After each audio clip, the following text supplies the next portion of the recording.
الحمد لله رب العالمين والصلاة والسلام على سيد الأنبياء والمرسلين سيدنا محمد وآله وصحبه وبعد. شركة مدشة مشرحين تا حلقة مدحوينة لبض كوني لباتن لبض كوني كوبي لباتن أو قليل ما أنت معلنتي سي أفراد كنتي وحن شعلها إن نحوجي إذا كسي حق أما وربحنا إفنتس كدع إلا شلي وحوي شركة وكم مشغول سنة inuu la kulmo bulshada Soomaaliyeed qaybaheeda kala duwan sidaynu ka warqabno kulamo badan waxa loo qabtay culimada waxa loo qabtay civil society-ga waxa loo qabtay dhalinyarada oo shirku ugu dambeeyay waxa runtii uu ahaa kii dhalinyarada waxa laakiin xalay fiidkii shirka runtii iyaguna soo gaaray oo noo yimi oo aan la kulanay guddoonka golaha shacabka waxaan jecelahay inaan si gaar ah aan u sheego sida ay u soo maxay aqbaleen invitation-kii aan u dirnay oo ay noola sheergareeyeen oo aan ugu sharaxnay xaaladda dalku u marayo iyo concern-ka laga qabo inay dalka ka dhacdo doorasho xor oo xalaal oo daahfuran waxaan jecelahay inaan xuso guddoonku arrintaasi inuu si fiican u dhageystay iyaga laftooduna ay cabireen dareen midkaasi la mid ah inay runtii cabireen inaan sheego ayaan jecelahay waa consultation sii socon doona oo mar labaadna la isku laaban doono eventiska maanta dhacay baan jeclay waxa weeyaan arrintu wax idin ka tilmaamo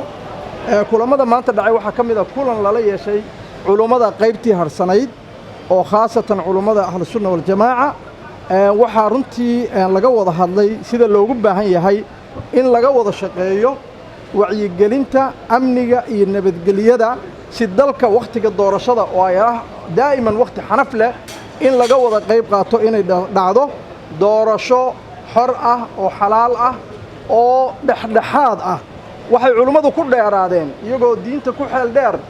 in qofka qaadiga ah ee doonaya inuu dadka kala xukumo haddii uu qofka wax xukunka u soo doontay wax ka tawdo in qaadigaasi laga leexinayo sidaa darteed waa inay noqoto doorashadu guddiyada iyo dadka maamulaya dad u dhaxa dadka inay noqdaan ayay runtii ay ku dheeraadeen culimadu waxa kale oo maanta aan la kulannay haweenka Soomaaliyeed oo ay hormood ka ahaayeen hooyooyinkeen iyo walaalaheen iyo hablaheennii oo runtii iyaga laftooda muujinayay dareenka waddanka ka jira ee ka dhalan kara haddii ay noqoto doorashadu mid aan si saxa loo maamulin waxay soo jeediyeen oo u soo jeediyeen musharaxiintu inay ka qayb qaataan doorashadaasi inay ku dhacdo si hufnaan ah oo wada ogol ah sidoo kalena dawladda ayay baaq noocaas oo kale ay runtii ay u direen waxaa jira kulan aan la yeelannay guddoonka aqalka sare oo iyaga laftooduna qayb ka ahaa dadka kulamada maanta lala kulmayey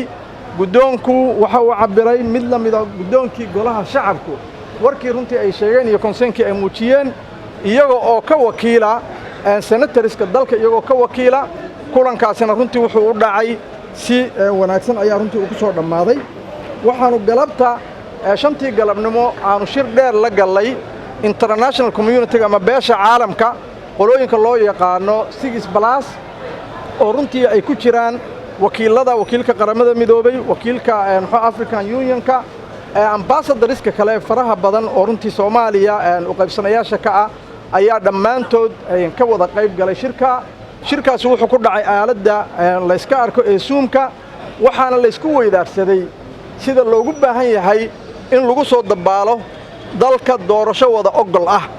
waxaanu annagu ka musharaxiin ahaan aan u bandhignay concern-ka aanu ka qabno doorashada iyo hufnaanta loo baahan yahay iyo guddiyada sida loo maamulayo iyo boroseska wixii ka qaldamay iyaguna waxay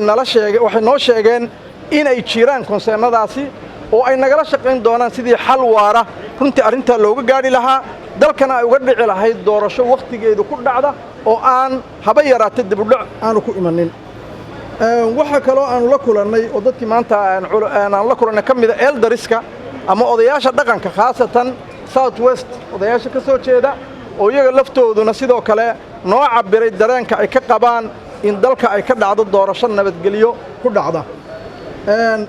waxaanu sidoo kale caawa aan wada tashi runtii aan ugu yeedhnay